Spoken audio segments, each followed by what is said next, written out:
I started my SC300 and you may have noticed that it sounded like a tractor.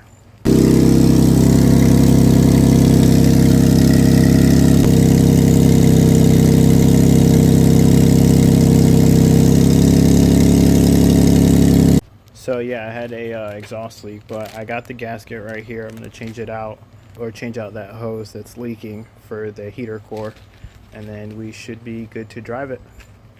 I bought this SC300 as a non-running project. I towed it home about 2.5 hours, and this car has made so much progress, yet so little progress.